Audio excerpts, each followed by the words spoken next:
Diante de toda a situação maravilhosa que Deus nos dá, quanto nós confiamos nele? Você talvez esteja insatisfeito com algumas coisas do governo, talvez sim, talvez não. Você talvez esteja insatisfeito com algumas coisas na sua família. Você esteja insatisfeito no seu trabalho. Quanto você confia que Deus pode mudar essa situação? Você tem colocado isso diante de Deus e pedido que Deus esteja te abençoando? E Deus esteja mudando essa situação? Nem todas as situações mudam-se de uma hora para outra. Débora havia morrido, semana passada nós falamos dela. E por 40 anos sempre era assim.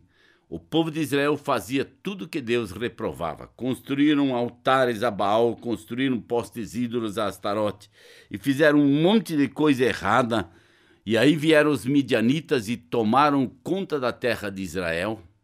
Eles derrotaram os israelitas, eles colocaram eles sob o jugo deles, e eles vinham todo ano, quando era a época da colheita, e levavam todas as colheitas embora, e todos os animais que haviam sido criados naquele ano, tudo era levado embora, e aquele povo estava desesperado, pedindo que Deus cuidasse deles.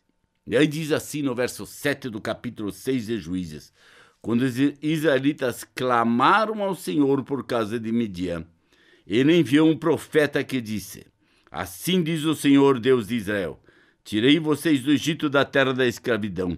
Eu os livrei do poder do Egito, das mãos de todos os seus opressores. Expulsei-os e dei a vocês a terra deles. E também disse a vocês: eu sou o Senhor, o seu Deus. Não adorem os deuses dos amorreus, em cuja terra vivem, mas vocês não me deram ouvidos. E aí vem um anjo do Senhor e conversa com Gideão. E o anjo disse a ele: o Senhor está com você, poderoso guerreiro. Ah, Senhor, respondeu Gideão, se o Senhor está comigo, por que aconteceu tudo isso? Onde estão todas as maravilhas que nossos pais falavam? Não foi o Senhor que os tirou do Egito? Mas aqui nós estamos abandonados agora e ninguém está olhando por nós. Quantas vezes você ouve essa frase em algum lugar? Parece que Deus me esqueceu. Parece que ninguém gosta mais de mim. Parece que eu estou sozinho neste mundo. Mas o Senhor voltou para ele e disse: com força que você tem, vá libertar Israel das mãos de Midian. Não sou eu que está te enviando? Ah, Senhor, respondeu ele, como posso libertar Israel?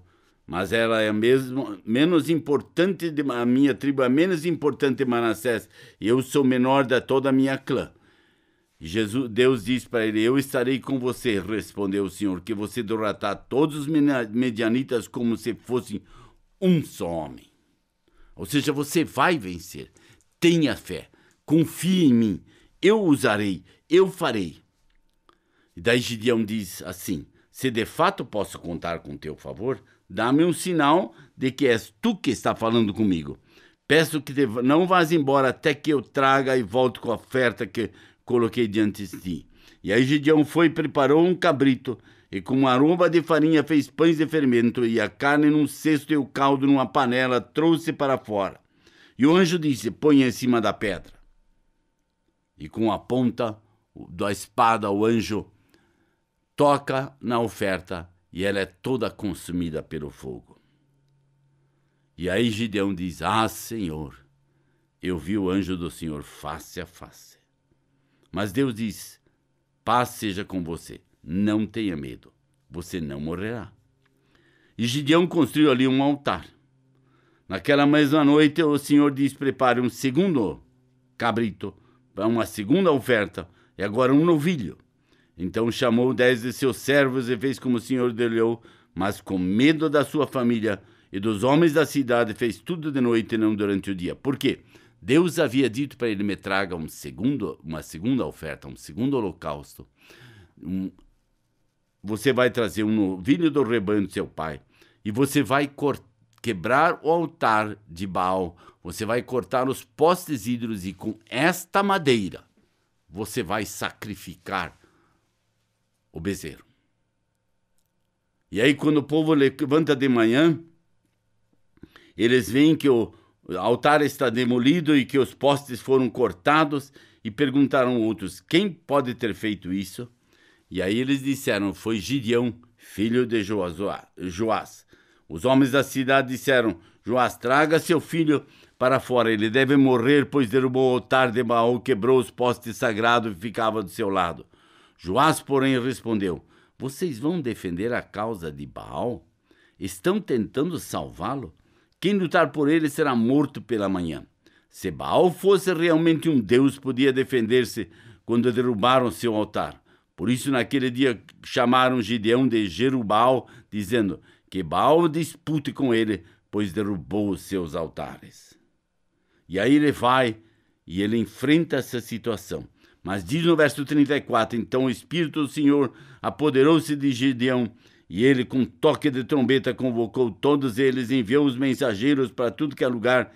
E aí, no capítulo 7, ele vai ter uma história muito interessante. Qual é a história no capítulo 7? Ele convoca os soldados e vem 32 mil soldados. E ele pergunta para eles: quem de vocês está com medo? E 22 mil disseram que estão com medo, e ele manda eles de volta. E ele fica com 10 mil. E aí, quando ele tem esses 10 mil, Deus diz para ele: leva eles até o rio e peça para eles beber água. Dependendo da posição que eles estarão, você manda eles de volta também. E ele mandou mais 9.700 de volta. E com 300 ele enfrentou os midianitas, derrotou os midianitas, venceu os midianitas somente fazendo barulho. Não fez nada mais do que isso, quebrando vasos e tocando trombetas, e aquele povo se apavorou, achando que eram milhares e mais milhares, e só tinha 300 soldados lá. Deus faz coisas grandes e maravilhosas. Quanto você e eu confiamos nisto? Quando eu penso na HCJB, há muitos anos atrás nós tínhamos aqui programas de rádio pela HCJB de Quito. Aí aquilo foi encerrado. Criamos um cartão de memória para celular. Hoje você está me ouvindo desta forma. E nós somos muito gratos, porque nós estamos atingindo milhares e milhares de pessoas pelo Brasil afora, sabendo que Deus tem usado isto. Somos nós que estamos fazendo? Não, nós não fazemos nada. Nós só preparamos o material, e como é que nós vamos distribuir isso pelo Brasil afora? Deus tem nos dado a graça, a bênção de milhares de pessoas quererem participar com a gente na distribuição desses cartões. E eles têm sido levados aos mais diferentes recantos deste Brasil. E pessoas que nunca ouviram a palavra de Deus, hoje estão ouvindo a palavra de Deus de uma forma simples e aberta e direta. Deus faz a obra. Que você também possa fazer a obra do Senhor, independente das dificuldades, mas dobrando o joelho, pedindo a Deus, clamando a Deus, orando para Deus, para que Deus possa fazer a sua obra na sua vida. Que Deus, em sua infinita graça, esteja te abençoando e sabendo que Deus quer tocar em seu coração e dizer: eu quero te usar, meu filho, deixa-te usar.